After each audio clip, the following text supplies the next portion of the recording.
For over 4 decades, SCAD students have found inspiration and mentorship from the leading creative voices that visit our university.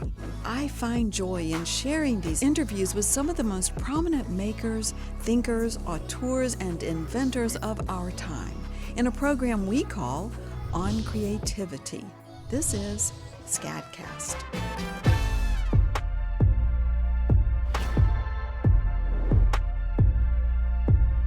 So Juliet, we've been friends for a long time, and your knowledge really spans so many disciplines that we actually teach at SCAD. So thank you for joining us today. It's an absolute honor to be with you, Paula. Thank you. How would you say that communication is thriving during this time of virtual communication? People are creating wonderful content, and I think that it's different. There's an intimacy about it. And I think this time is giving us the opportunity to not only look outwards to our creativity, but to think inwards as well, and to think about who we really are. And I'm hearing it from all of my friends and my colleagues. Look, the virus has affected the whole world. We have to move forward with our creativity and think beyond it. That's the job of artists and creators. We have to think what's on the other side of it. What do you think the short and the long-term implications and impacts for the film and television business are? Writers are still writing. Scripts are being written. Animators are animating. I think that the film industry and TV industry is going to go through a massive shift. There will be a buying frenzy when this is over. I mean, there'll be a buying frenzy and there will be a lot more creativity. So I think that, yes, things are very strange at the moment, but I would say to everybody, use this time to really think about what it is you want to create, who you want to be, what your voice is. So you can really archive your ideas right now and then perhaps store up a lot of good ideas that then you might implement later. This is a perfect time to take the time to make things even better because you have the luxury of time.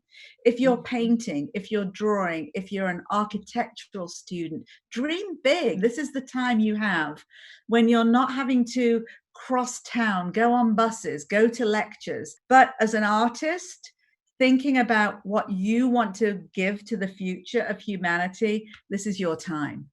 What are some of the hallmarks of a good story, no matter what the medium is? It might be literature, it might be drama, it might be a song, it might be, a film.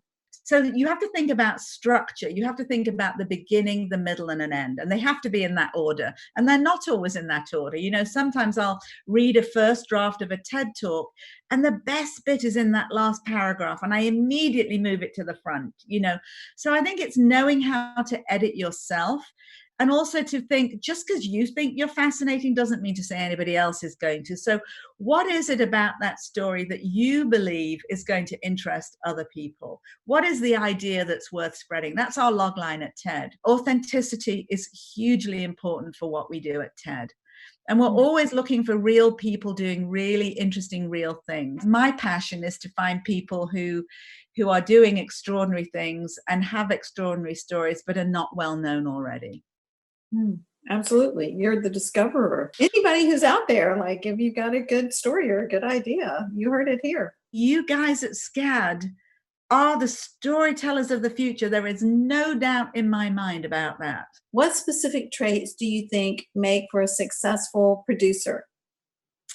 Being unflappably calm, really good under pressure, hugely patient, and always being kind to people. It sounds like such a strange thing to say because the producers have to be tough in some ways, but you also have to realize that everybody has a really difficult job to do on a movie. And as the producer, your role is to, sometimes it's to put all the money together. Sometimes it is to work alongside the studio if you're doing a studio picture, or if you have a lot of investors, then you have to work with the investors. But everything is in service of the director. the director who is at the helm of your film. As a producer, you have to protect the director. How did you know that you wanted to be a producer? For me, I'm a good organizer. I don't actually love being in front of the camera. My passion has always been to help other people tell their stories. I mean, Richard Moraes, who wrote The 100-Foot Journey, when I went to meet him and I'd read the book and I said, please let me option your book. He said, but you've never made a film before. And I said, but you know, I will get this done and I will involve you every single step of the way. If you're passionate about something as a producer, you have the ability to make things happen, and they can happen in the most extraordinary different ways. So for me, it was my entry point wanting to I like to make things happen. And I honestly don't necessarily like to make them happen just for myself. I like to help them happen for other people, which is why I love mentoring so many of your students, you know. That's the joy of being an educator, is just experiencing being a part of someone else's joy in life. Could you share what you feel our amazing creative students need to keep in mind when gaining support and or networking for success or pitching ideas? So I think it's really important to have your story straight before you begin. Try and practice with somebody beforehand. Do it with your mum, do it with a girlfriend, boyfriend, significant other. It's so important that you use that time in a really productive way. And the most important thing is to listen. So it's not just about you know you're only going to have a limited amount of time. So use the time sparingly and listen. Absolutely listen to the questions that they're asking. Don't rush into your answer. You're allowed to think about it. It's the same way in a TED Talk. If you lose your way, we say to speakers, you know what? It's okay to think for a minute on the stage, because what feels like a lifetime to you feels like a matter of seconds to the person on the other end.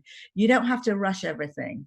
Let them have their moment. Let them tell you, ask them questions. You know, it doesn't all have to be about you. You need to be shown to be a collaborator as well as a clever person. I've never had a 5-year plan. I've never had a 1-year plan. I've had passion. I've had passion for things that I really want to do and are important to me. And I've written them in a little book, and I've looked, you know, further down the line. Many haven't happened. But the thing is to follow your gut, and to do it with good humor and with humility and with authenticity. Thank you for talking to us today about beauty, about innovation, and about the complexities of telling human stories. Thank you so much, Juliet.